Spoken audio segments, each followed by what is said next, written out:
Sim. Tá. Show. Ok, deixa eu compartilhar minha tela aqui.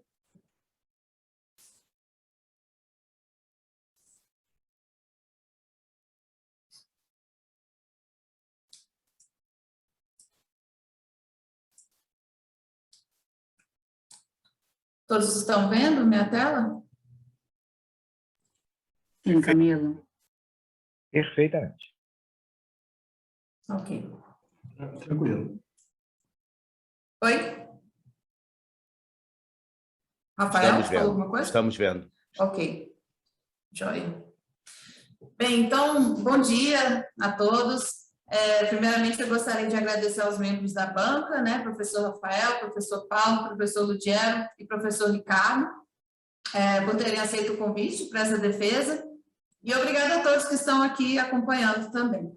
Bem, a minha tese de doutorado é intitulada Desenvolvimento de um Framework para Avaliação da Integridade Ecológica de Riachos. O trabalho foi desenvolvido por mim, sob a orientação do professor José Francisco Júnior, e com a supervisão do professor Mark Kennedy durante o período do doutorado sanduíche.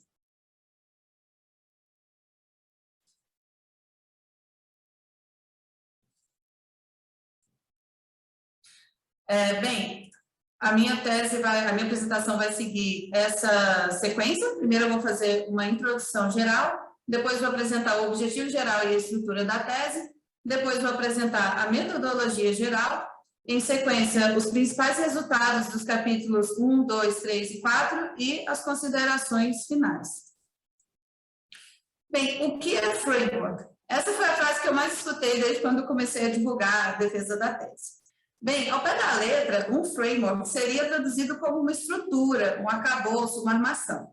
Nesse caso, e no contexto da gestão em geral, um framework é uma sequência de ações, de processos, que vai ser destinada a servir como um guia para a construção de alguma coisa útil, de modo a se atingir um objetivo específico. E no nosso caso, o objetivo específico é a avaliação da integridade ecológica de riachos. Mas aí vem outra dúvida, né? O que é integridade ecológica e por que isso é necessário? Bem, isso é necessário por um motivo bastante preocupante. As ações humanas vêm provocando grandes alterações nos ecossistemas, inclusive os aquáticos, né? Então, impactos já velhos conhecidos nossos, como, por exemplo, a remoção de vegetação natural, o depósito de lixo, construção de barragens, poluição por esgotos domésticos e industriais, agora ainda se somam a impactos emergentes, como as mudanças climáticas globais e os micropoluentes. Isso vai fazendo os rios irem se alterando e perdendo a estrutura e a funcionalidade originais, que seria o estado de integridade ecológica, né, que é aquele estado de funcionamento pleno. O monitoramento, ele surge como uma ferramenta para avaliação dos efeitos desses impactos sobre o ecossistema. E aí, nesse contexto, surgiu uma expressão que é bastante didática, que é a avaliação da saúde de rio. Fazendo uma analogia com a saúde humana, um ecossistema de rios estaria mais saudável quanto mais próximo de sua condição de integridade ecológica e mais doente quanto mais afastado dela. Então, ao longo da história, diversos indicadores e índices começaram a ser utilizados justamente com o objetivo de avaliar as condições dos rios. Os mais antigos e difundidos são as variáveis físicas e químicas da água, como, por exemplo, a turbidez, pH, condutividade, fósforo, nitrogênio e outros. Mas, a partir da década de 80, as comunidades biológicas, como, por exemplo, os peixes, insetos, plantas aquáticas, algas, e alguns processos ecossistêmicos também, como a decomposição, respiração, produtividade primária, eles começaram a ser utilizados como indicadores por eles terem a capacidade de refletir os efeitos dos múltiplos agentes estressores sobre o ecossistema. Assim, enquanto os aspectos físicos e químicos, né, da água têm o foco na água, que é um dos elementos do ecossistema aquático, o monitoramento ecológico ele tem um olhar para a integridade do ecossistema aquático, então ele consegue refletir as condições gerais daquele ambiente e até mesmo da bacia hidrográfica. Bem, e quem aplica o monitoramento ecológico? O monitoramento baseado em componentes biológicos já vem sendo praticado como parte de programas governamentais bem estabelecidos já há algumas décadas por países como os Estados Unidos, desde 1972, a Austrália, Canadá, a União Europeia, mais recentemente a Nova Zelândia, e outros países também estão em fase de construção desse sistema, como é o caso da Índia e da China. Enquanto isso, o Brasil, que tem um papel de extrema relevância no contexto hidrológico e da biodiversidade mundiais, segue ainda sem diretrizes para a efetivação de um monitoramento mais integrado, mais voltado para a sustentabilidade dos ecossistemas de água doce. Mas, apesar da falta de diretrizes nacionais, alguns estados tomaram a iniciativa de fazer algum tipo de biomonitoramento, como é o exemplo do caso de São Paulo, que realiza o monitoramento de macroinvertebrados, e o estado de Minas Gerais, que faz esse monitoramento em uma das suas bacias, que é a bacia do Rio das Velhas.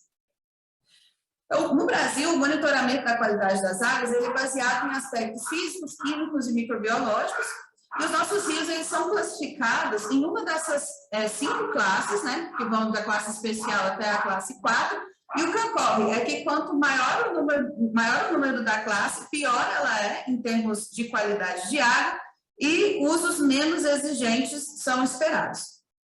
Embora haja uma previsão de usos para preservação das comunidades biológicas e do ecossistema como um todo, até a classe 2, na prática isso não é monitorado.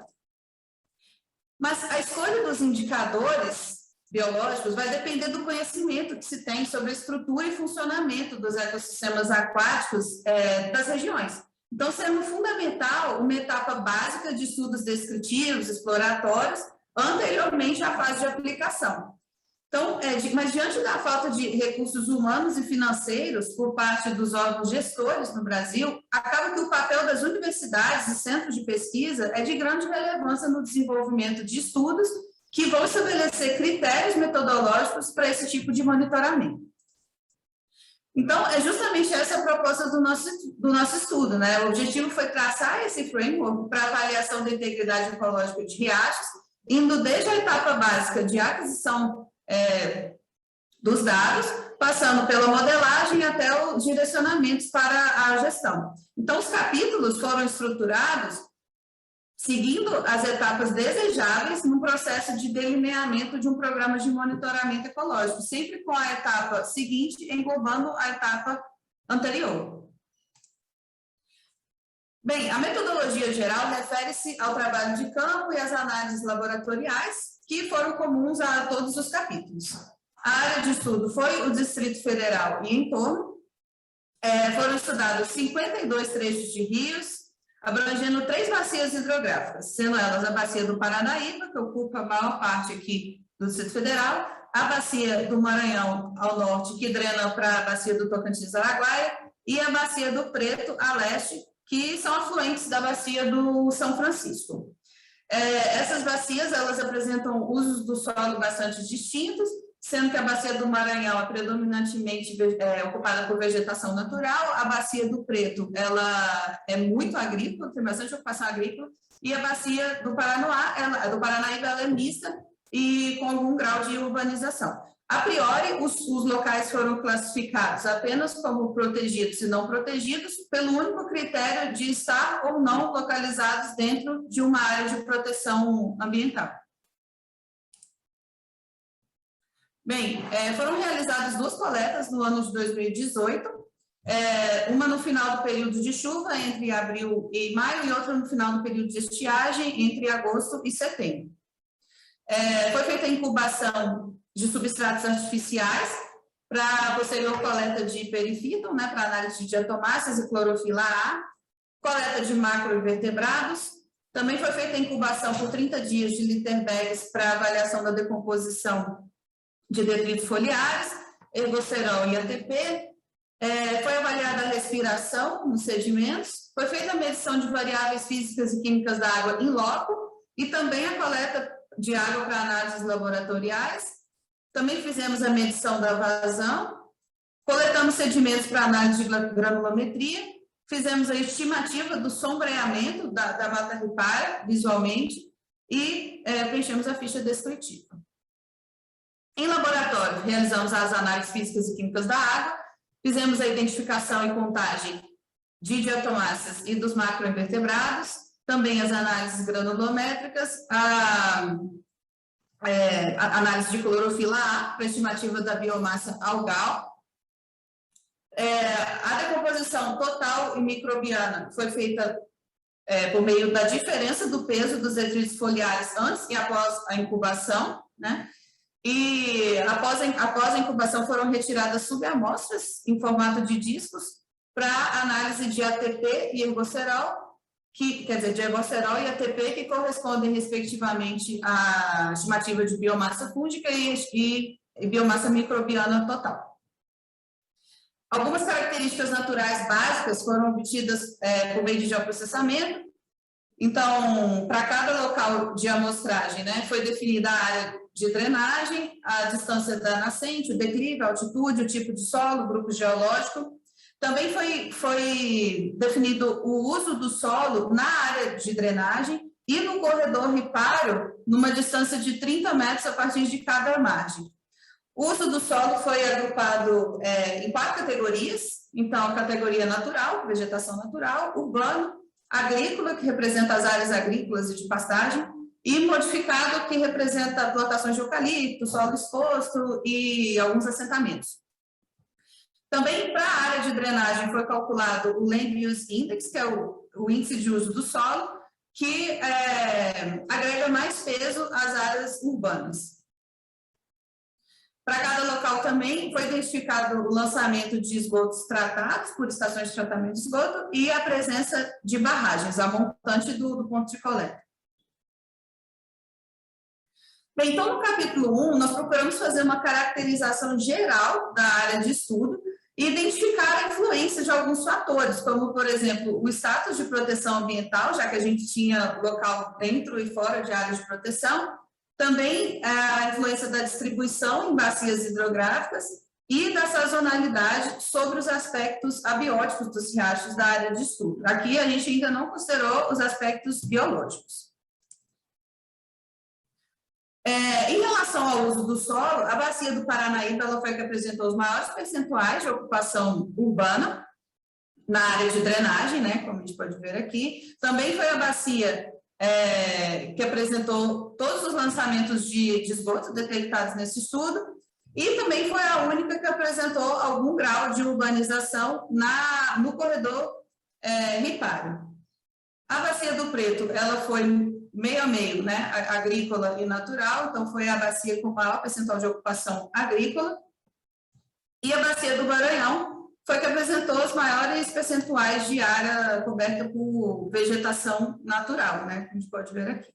Então, apesar dos riachos eles terem um elevado grau de preservação, principalmente da vegetação ripária, como a gente pode ver aqui nessas colunas azuis, né, sabe-se que pequenas modificações nessa vegetação podem resultar em grandes alterações na estrutura e no funcionamento dos ecossistemas aquáticos.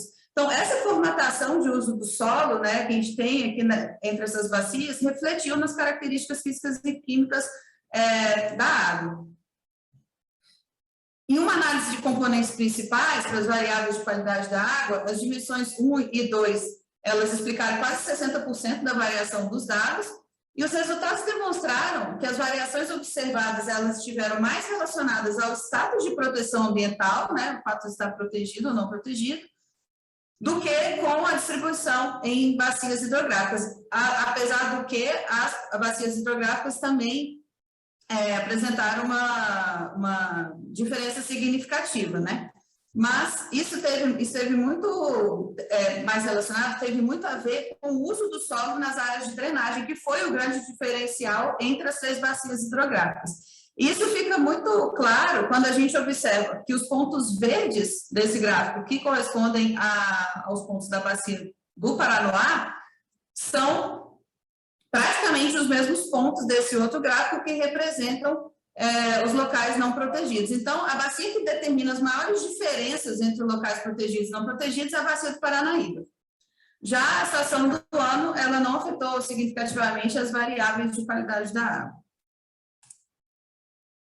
Bem, quando olhamos individualmente, né, para algumas variáveis de qualidade da água, a gente observa que quando os extremos de condições ambientais, né, preservados, impactados, são bem definidos, os resultados observados, eles tendem também a ficar mais evidentes. Então, percebam que na bacia do a bacia do Paranaíba foi a que apresentou as maiores diferenças entre locais protegidos e não protegidos.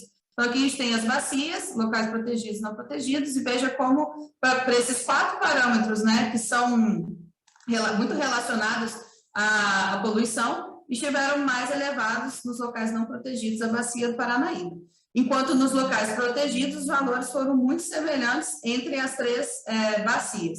E os resultados também demonstraram baixos valores para os nutrientes nos locais protegidos. E isso está relacionado com as condições naturais do cerrado, que apresenta solos pobres em nutrientes, né? E o nosso estudo acaba corroborando outros que já foram realizados na região, embora o nosso seja mais abrangente. O mesmo padrão observado para aquelas variáveis também pode ser observado para a condutividade, que também é um parâmetro que pode estar relacionado a eventos de estresse, de impacto, na bacia do Paranaíba e também na bacia do Maranhão. Isso pode ter ocorrido na bacia do Maranhão porque apenas 2 locais não protegidos foram amostrados nessa bacia, sendo que um deles está localizado numa região que tem um grupo geológico que favorece a condutividade mais elevada e também pelo tipo de impacto da bacia, que é a mineração. Já a bacia do Preto apresentou um padrão inverso às outras 2 bacias, com valores mais elevados de condutividade nos locais protegidos do que nos locais não protegidos. Isso pode estar relacionado ao fato de a área protegida da Bacia do Preto não ser livre de impactos, porque ela é um centro de treinamento do Exército, no caso. Então, não é uma área livre de impactos, né? Bem, o oxigênio dissolvido, apesar de ser um indicador muito utilizado em todos os programas de monitoramento de qualidade de água, ele mostra-se bastante estável, tanto entre bacias quanto entre locais protegidos e não protegidos. E apenas um local localizado numa área protegida e um local localizado numa área não protegida apresentaram oxigênios com valores bastante baixos, abaixo de 4. Isso ocorre porque a concentração de oxigênio ela é negativamente influenciada pela decomposição da matéria orgânica. E a origem dessa matéria orgânica pode ser poluição orgânica, mas também fontes naturais. Então, aqui no caso do local não protegido, que no caso é o Ribeirão Sobradinho, para quem conhece Brasília, ele recebe uma elevada carga de poluição orgânica proveniente de uma estação de tratamento de esgoto, enquanto o ponto protegido é o Ribeirão Vereda Grande, que fica localizado dentro da Estação Ecológica de Águas Emendadas. Ele apresenta um fluxo de água muito baixo e, ao mesmo tempo, ele conta com um elevado volume de matéria orgânica natural, que é proveniente da vegetação repara, que é uma característica típica das áreas de vereda, que é o caso lá. Então, sendo assim, o oxigênio ele se mostra como uma variável, ele não se mostra uma variável eficiente para distinguir locais preservados e não preservados. O fator sazonalidade ele se mostrou influente apenas sobre a vazão dos riachos, que chegou a ser 3 vezes superior nos períodos de chuva. Os riachos de maiores vazões foram localizados em locais não protegidos, e isso se explica pela tendência ao estabelecimento de áreas de proteção em regiões de nascentes ou bem próximas a elas. Então, os trechos mais volumosos de rios, eles tendem a ser os mais expostos aos impactos antrópicos, né? E riachos com vazão muito baixa, como é o caso do Distrito Federal, vejam aqui que o máximo que nós encontramos foi 4 metros cúbicos por segundo, nos locais de estudo, claro. Isso representa um desafio para a gestão das águas em termos quantitativos e qualitativos, né? No aspecto quantitativo, as demandas para abastecimento humano, irrigação e outros podem gerar graves déficits, que quando combinados, por exemplo, com estiagens prolongadas, provocam crises hídricas, como a que ocorreu entre 2016 e 2018, na região de sul. E, em termos qualitativos, o escoamento superficial durante as chuvas fortes, né, somado à redução da vegetação natural, pode causar uma grande entrada de sedimentos e poluentes que leva a alterações significativas na qualidade da água e também nas comunidades biológicas. Bem, então, como conclusões, né, podemos inferir que apenas uma coleta anual seria suficiente para avaliação desses aspectos, exceto a vazão, reduzindo, assim, os custos de campo e o tempo de processamento de amostras, né, desde que seja um programa de monitoramento de longo prazo. Também vimos que estudos futuros ou o próprio monitoramento aplicado à gestão devem demandar mais esforços na definição dos impactos do que nas variações naturais em função das características de cada bacia.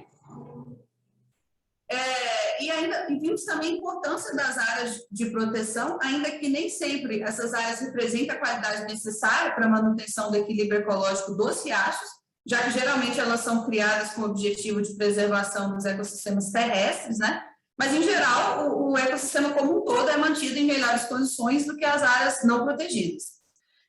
Isso é especialmente válido para bacias com algum grau de urbanização, como é o caso da bacia do Paranaíba, né, que requer um pouco mais de atenção. Também, o nosso único critério para a classificação dos locais foi estar dentro ou fora de limites de área consideradas protegidas, o que não é garantia de ausência de distúrbios antrópicos. Inclusive, tem se tornado cada vez mais raro encontrar locais completamente livres de efeitos das ações humanas, fazendo com que os estudos de gradiente sejam necessários e complementares. E foi justamente isso que a gente fez no capítulo 2. No capítulo 2, nós investigamos como que duas comunidades biológicas, que são as diatomáceas e os macroinvertebrados, diatomáceas é um grupo de algas, né? E os macroinvertebrados, que são grupos comumente utilizados em programas de monitoramento, como que eles poderiam ser utilizados na gestão de bacias hidrográficas? Ou seja, se a composição dessas comunidades variava ao longo de gradientes de distúrbios antrópicos, também quais espécies responderiam melhor a esses gradientes, e também procuramos identificar limiares ecológicos desses gradientes, ou seja, aqueles pontos de virada na estrutura da comunidade que seriam relevantes do ponto de vista da conservação. Então, primeiramente fizemos uma análise de distribuição para identificar os principais gradientes que estavam relacionados com a distribuição dos táxons, né? E consideramos vários fatores naturais e de distúrbios antrópicos. E essa análise de distribuição dos táxons mostrou que para ambas as comunidades, né, diatomáceas e macroinvertebrados, apesar da importância de alguns fatores naturais, como o sombreamento para as diatomáceas, o percentual de matéria orgânica nos sedimentos para os macroinvertebrados, os fatores relacionados a distúrbios antrópicos foram os mais importantes em explicar a distribuição dos táxons. E, no final, esses gradientes, todos esses gradientes, eles podem ser resumidos em um único gradiente, que é do menor impacto para o maior impacto. Bem, conhecendo, então, já com a identificação dos principais gradientes que afetam as comunidades, nós passamos, então, a analisar o comportamento dos táxons ao longo de cada um desses gradientes. E, assim, conseguimos identificar táxons mais sensíveis e táxons mais tolerantes. Então, os modelos do tipo Titan, que significa Threshold Indicator Tax Analysis, permitiram a identificação de limiares individuais para cada táxon, né? No caso das diatomáceas, para cada espécie. Também limiares para os grupos sensíveis e para o grupo tolerante, e também o limiar geral, né, da comunidade como um todo, né? E o que a gente percebe é que o declínio dos táxons sensíveis, ele geralmente é mais abrupto do que o aumento da abundância dos táxons tolerantes, que tende a ser mais gradual. E isso acontece porque os táxons sensíveis, eles declinam ou desaparecem em função de alguma falta de recurso ou qualquer outra alteração no ambiente, enquanto os táxons tolerantes, eles não são afetados diretamente pelo aumento da pressão ambiental, mas a abundância deles surge com o preenchimento do nicho que é deixado pelos táxons mais sensíveis. Então, feito isso para as duas comunidades, para todos os gradientes, o que nós pudemos observar, em geral, foi que pequenas alterações na vegetação da bacia de drenagem e do corredor ripário foram suficientes para desencadear mudanças significativas em ambas as comunidades. Vejam aqui, percentual de urbanização, agricultura até 33%, até 21%, e no corredor ripário ainda mais restritivo, de 0 a 3%, na agricultura de 0 a 1%, essas alterações já foram suficientes para desencadear as mudanças nas comunidades. Isso acontece porque as comunidades biológicas, elas são especialmente vulneráveis em riachos de cabeceira, que é o caso da maior parte dos riachos aqui da região do sul, devido à alta conectividade desse ecossistema aquático com as paisagens adjacentes. Bem, para variáveis de qualidade da água, nossos resultados mostraram que a condutividade apresentou um gradiente determinante de grandes alterações nas comunidades, então possibilitou a identificação de muitos táxons sensíveis e tolerantes, e esse é um parâmetro que, apesar de super simples de ser medido, ele nem é considerado na legislação que trata da avaliação do enquadramento dos rios, por exemplo. O nitrato e o fosfato também apresentaram limiares mais restritivos do que o que é sugerido na legislação. O fósforo e o nitrogênio, né, nas suas variadas formas, eles são parâmetros-chave no desencadeamento de processos de eutrofização de água doce, que é um processo que leva à perda de biodiversidade. Mas aqui a gente demonstrou que a perda de biodiversidade, de táxons sensíveis, ela pode ocorrer antes mesmo do risco de eutrofização. Bem, então, avaliando, né, todos aqueles gradientes com a identificação de vários táxons sensíveis e tolerantes, a gente conseguiu identificar alguns táxons que apareceram como sensíveis ou como tolerantes em grande parte daqueles gradientes. E aí, os campeões aqui, digamos, foi o gênero Eunotia, de diatomáceas, que se mostrou sensível a vários gradientes, a espécie Nitschia palha, que foi do grupo dos tolerantes, e para os macroinvertebrados, organismos das ordens Ephemeroptera, Plecoptera e Trichoptera, que daqui para frente eu vou chamar de EPT, para não travar minha língua. Então, esses organismos do grupo EPT, eles representaram quase 50% dos organismos sensíveis na maior parte dos nossos gradientes. E o grupo Oligochaeta e Rudina foram os campeões aqui em relação aos tolerantes à poluição e impactos em geral.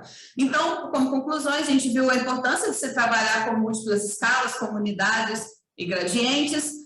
Vimos que as comunidades biológicas elas são fortemente afetadas por impactos humanos diretos, como a alteração do uso do solo, e indiretos, como as variáveis de qualidade da água. Indicamos que há uma lacuna entre as necessidades das comunidades biológicas e as diretrizes de manejo que são praticadas, e também identificamos potenciais táxons bioindicadores e alguns limiares ecológicos, né, que poderão nortear ações de gestão e novos estudos. Aí, no capítulo 3, nós também avaliamos a influência daqueles gradientes ambientais, mas agora sobre as métricas biológicas, estruturais e funcionais. As métricas estruturais, elas foram relacionadas às comunidades biológicas, como, por exemplo, em forma de índices de diversidade, índices de sensibilidade à poluição, e também pelo percentual de táxons sensíveis e tolerantes à poluição que foram identificados no capítulo anterior. Já as métricas funcionais são aquelas relacionadas aos processos, como decomposição de detritos, a respiração, a produção de biomassa algal, fúngica e microbiana. Então, nós desenvolvemos modelos do tipo BRT, Boosted Regression Tree, para cada uma das nossas métricas biológicas e considerando como preditores diversos fatores naturais e de distúrbios antrópicos. E o que nós vimos foi que boa parte desses modelos apresentaram uma boa performance, ou seja, tiveram uma variância explicada de mais de 60%, tanto as métricas estruturais quanto as métricas funcionais, e cada grupo, macrovertebrados, diatomáceas e processos ecossistêmicos, apresentaram pelo menos 3 métricas com um bom desempenho na modelagem. Os outputs dos modelos BRT, além da variância explicada, né, incluem também as formas das respostas, já considerando interações entre os preditores, e também a contribuição relativa de cada preditor. Então, aqui eu vou dar como exemplo a métrica do percentual de EPT. Tá? O que nós observamos é que as respostas não lineares, né, e unidirecionais, elas indicam potencial uso como bioindicadores, uma vez que os preditores de impacto levam ao aumento de métricas tolerantes e à redução das métricas sensíveis. Essas respostas não lineares, elas também promovem insights sobre a teoria do estresse de subsídio, que prevê que o aumento de recursos limitantes, como, por exemplo, nutrientes ou luz, aqui no caso, por exemplo, a condutividade e aqui a urbanização na área de drenagem, elas podem ter um efeito positivo inicialmente nas comunidades, e nas funções dos ecossistemas, mas até um certo limite, né, com aumentos adicionais desse fator causando efeitos adversos. Essa teoria também ela é resumida como a síndrome do muito de uma coisa boa, né? Então, nesse contexto, então, os riachos do Cerrado, por exemplo, eles são muito pobres em nutrientes. Então, os aportes de nutrientes, possivelmente, eles promovem a manutenção de mais espécies e indivíduos no início, mas no outro extremo do gradiente, espera-se que os distúrbios intensos reduzam o número de espécies que são capazes de colonizar ou tolerar altos níveis de impacto, né? Os gráficos também permitem, então, a visualização das contribuições relativas de cada preditor, né, que no caso a condutividade, o fosfato, a urbanização, e as mudanças bruscas nesses gradientes permite também a identificação de potenciais limiares ecológicos, que seriam essas regiões aqui na curva, onde tem uma quebra brusca, né, do comportamento. Bem, então a gente realizou esse modelo para todas as métricas de todos os grupos estruturais, funcionais, avaliamos todas as respostas e, resumindo tudo isso, a qualidade da água, ela principalmente a condutividade e o fosfato, eles foram preditores importantes para todas as métricas dos 3 grupos biológicos. A urbanização na área de drenagem, ela afetou métricas dos macroinvertebrados e dos processos ecossistêmicos. E o uso do solo na zona ripária foi mais importante para as diatomáceas e para os processos ecossistêmicos. Já a sazonalidade, que também foi incluída no modelo, né, ela teve uma importância relativa grande apenas para a decomposição total e microbiana. E apenas uma métrica, né, de macroinvertebrados e 2 métricas de processos ecossistêmicos foram bastante afetados por um fator natural, que no caso foi a altitude. Essas métricas, que são mais explicadas por fatores naturais ou pela sazonalidade, elas ainda podem ser utilizadas como indicadores, mas desde que sejam levadas em considerações essas peculiaridades, né? Então, por fim, após a análise de todos os modelos, a gente ainda pôde identificar potenciais limiares ecológicos para 3 variáveis: a condutividade, entre 100 e 200 microsievers por centímetro, para o fosfato, 0,5 miligrama litro, e para a urbanização na área de drenagem, entre 10% e 20%. E esse limiar corrobora outros estudos, não só no Cerrado, mas em outros biomas brasileiros também. Bem, então, por fim, concluímos a importância de se considerar um conjunto de métricas de respostas ecológicas, né, estruturais, funcionais, e fatores ambientais também, naturais e de impactos, para ter essa visão abrangente sobre como os impactos afetam os elementos do ecossistema. Também vimos que os modelos BRT permitiram a identificação de potenciais métricas indicadoras de integridade ecológica, que foram aquelas que tiveram um desempenho melhor, né, um maior percentual de variância explicada, e também que não se afetaram muito com fatores naturais ou com a sazonalidade. E também identificamos os potenciais limiares ecológicos para algumas métricas.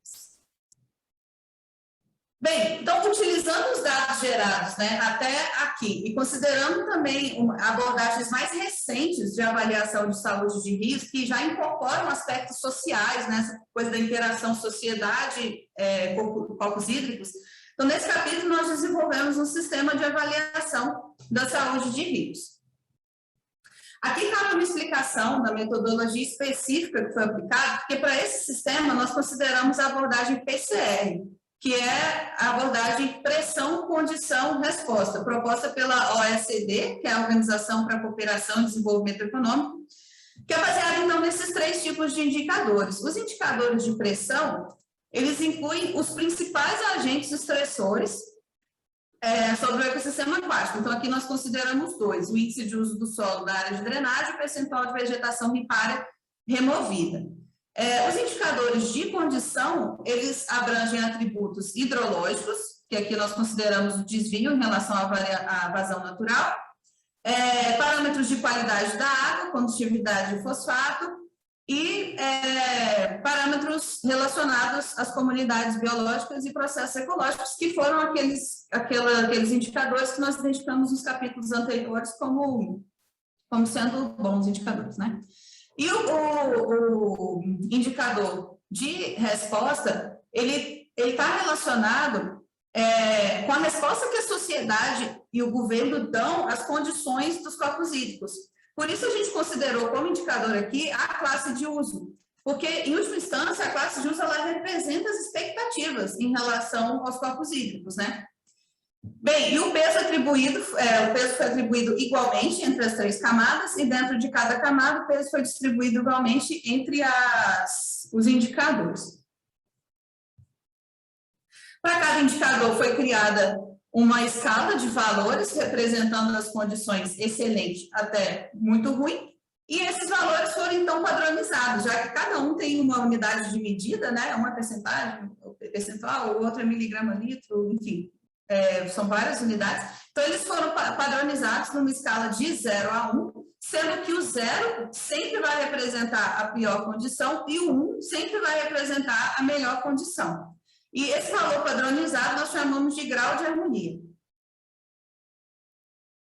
Bem, então depois, somando todos os graus de harmonia de todas as camadas, nós chegamos ao índice de saúde de rios, que nós batizamos de Tropical Waters Health Index, e utilizando a razão entre as camadas de condição e de resposta, nós chegamos a um índice de adequação ao enquadramento, que nós batizamos de Suitability to the Class of Use, SC1, que é o índice de adequação ao enquadramento. E cada índice apresenta uma escala, né, para comunicação dos resultados, sendo que as condições de saúde vão de muito boas até muito ruins, e a adequação ao enquadramento vai desde melhor do que o previsto para a classe até incompatível com a classe. Bem, os resultados, então, eles estão expressos nesses mapas, onde a cor dos rios corresponde às suas classes de enquadramento, e a cor do fundo do mapa corresponde aos usos do solo. Os locais que apresentaram status de saúde ruim e crítico são localizados principalmente nas áreas mais urbanas. Os locais que apresentaram saúde moderada estão localizados principalmente em áreas agrícolas ou com algum tipo de modificação no uso do solo. E os locais com status bom e excelente, muito favoravelmente foi a maioria dos locais, até mesmo porque a maioria desses estão localizados em áreas de proteção, né? Já em relação ao índice de adequação ao enquadramento, a gente observou que a maioria dos locais apresentou status pelo menos moderadamente compatível com a classe de uso. E isso mostra uma tendência de se classificar os rios de acordo com os seus usos atuais e com a qualidade atual, né, sem perspectiva de melhoria ou de criação de metas mais ousadas, né? A maioria dos países e regiões adota a prática de ter como meta, né, o estado de saúde o mais semelhante possível dos locais de referência. Do ponto de vista ambiental, essa prática faz mais sentido, porque mesmo que as condições atuais não sejam as melhores, o objetivo é sempre se aproximar do melhor, que é a integridade ecológica. Então, a gente identificou aqui alguns locais que apresentaram a condição melhor do que a classe de uso. Eu circulei aqui alguns exemplos, que são esses pontinhos azuis. Isso pode ser entendido, entre aspas, como uma permissão ao impacto, já que ainda que as condições piorem, o rio continua adequado ao que se espera dele, né?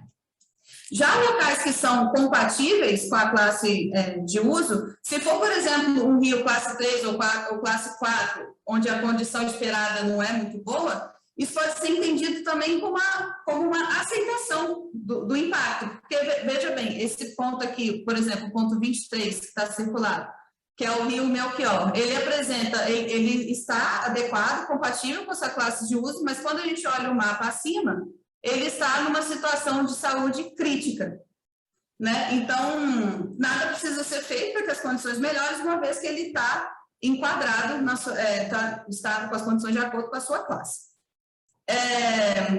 Também foram identificados alguns pontos que estão pouco ou incompatível com a classe, foram esses dois locais, Ribeirão Alagado e Ribeirão Sobradinho. Ambos estão localizados a jusante de estações de tratamento de esgoto, e embora a classe deles seja a classe 3, que é uma classe que já não espera condições tão boas, mas a condição atual ela é ainda pior, né? Bem, essa abordagem atual de enquadramento, ela é um pouco distorcida, pois se sabe que um rio saudável, ele oferece benefícios que vão muito além dos descritos na tabela de usos prioritários, e um rio insalubre tem muito mais restrições de uso do que as consideradas. Então, por exemplo, como um rio classe 4, como o rio Melchior aqui, vai ser destinado à composição paisagística.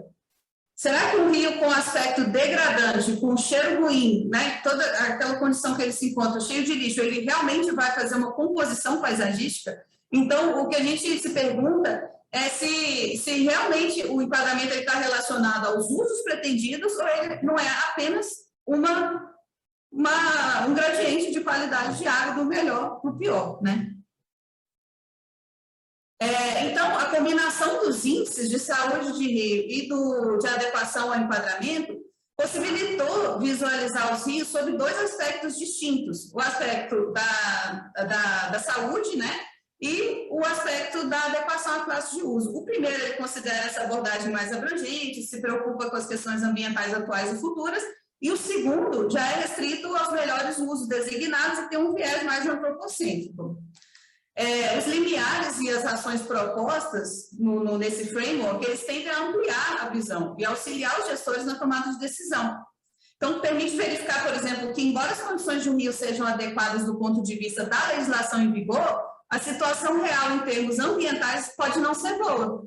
Então, eu trouxe aqui alguns exemplos, por exemplo, o Ribeirão Bananal, que apresenta um índice de saúde de rio muito bom, de acordo com a nossa escalinha aqui, está ok, e também está ok em relação à adequação à classe de uso. Então, uma ação recomendada nesse caso seria continuar o monitoramento.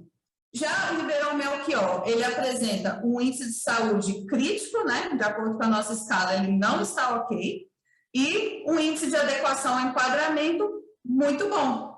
Então, aqui podem ser tomadas ações, medidas e ações de recuperação desse rio, ou pode-se trocar a classe de enquadramento também, tirá-lo de uma classe pior, que é a classe 4, levá-lo para uma classe mais restritiva, 2, por exemplo, de forma a impulsionar a melhoria desse corpo hídrico. Bem, outro exemplo, Ribeirão Saia Velha, que apresenta uma condição de saúde de rio boa, em relação à adequação à classe de uso, ele é até melhor do que se espera para a classe dele. Então, nesse caso, o sugerido aqui no nosso framework é trocar de classe. Ele é classe 2, poderia passar para a classe 1, né? E assim ele estaria bem resguardado dentro de uma classe que corresponde à condição dele mesmo. Bem, e por fim, o Ribeirão Sobradinho, que apresenta um índice de saúde de rio ruim, e também é ruim em relação à adequação ao seu enquadramento. Então, aqui não tem dúvidas, a ação esperada são ações de recuperação, né? Bem, como conclusão, nós vimos que o índice de saúde de rios apresentado, embora simplificado em relação a outros índices aplicados em outros locais, ele conseguiu refletir o estado ecológico dos riachos e permitiu identificar problemas específicos. O índice de adequação à saúde de rio, ele trouxe uma melhora ao modelo atual, uma vez que ele considerou elementos biológicos, mas a aceitabilidade de condições ruins do ecossistema de água doce, ela não é compatível com o desenvolvimento sustentável. Portanto, é uma ferramenta de gestão que deve ser revista, né? Também vimos que a simplicidade de se determinar e comunicar os resultados de um índice de saúde de rio torna a sua implementação mais eficaz e acessível aos gestores, né, e outras partes interessadas. Então, isso é um ponto positivo.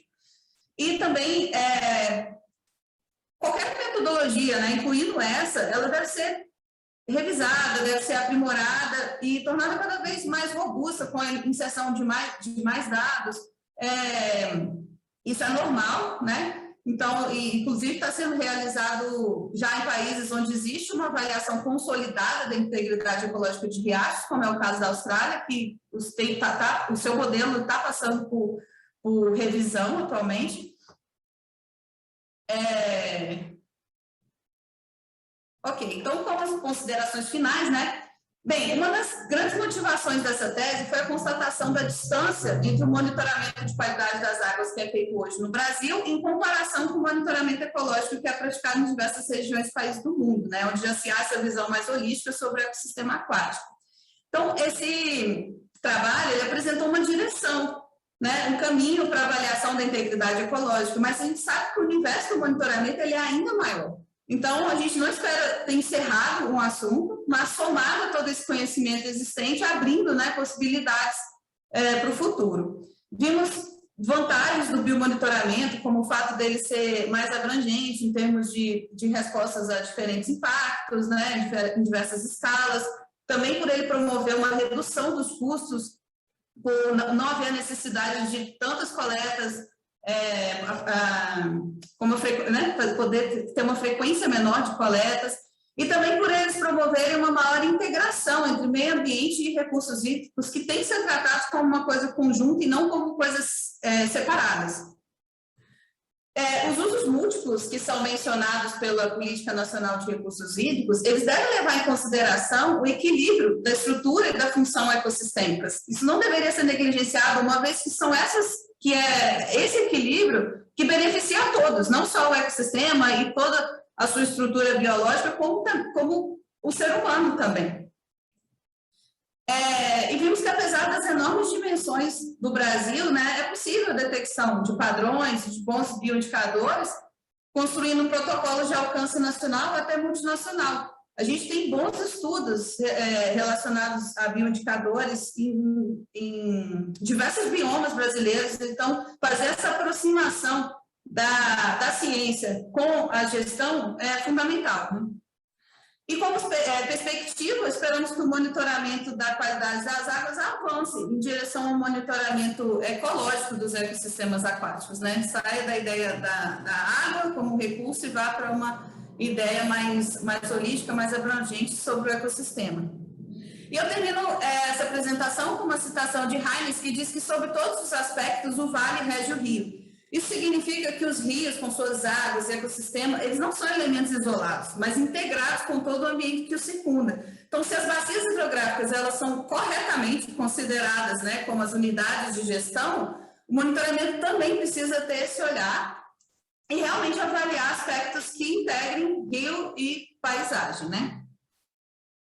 Bem, então, gostaria de agradecer as instituições às quais eu sou vinculada, Programa de Pós-Graduação em Ecologia da UNB, o Laboratório de Limnologia, a AGASA, que me dispensou que me concedeu licença, né, para fazer o doutorado em tempo integral, a Griffith University, que me recebeu durante um ano no período do doutorado sanduíche, a CAPES, pelo apoio financeiro durante o período do doutorado sanduíche, a FAPDF também, pelo financiamento que permitiu as análises laboratoriais e as coletas de campo, a Aliança Tropical de Estudos da Água, por todo o apoio logístico. Agradeço demais também todos os gestores, né, públicos ou privados, de áreas de proteção, que me autorizaram a coletar nas áreas sob suas administrações. Então, o IBRAM, Jardim Botânico, Instituto Chico Mendes, Marinha, Exército, Chapada Imperial, Paraíso na Terra, Estação Ecológica do IBGE. Também agradeço muito os laboratórios que me ajudaram a identificar os organismos.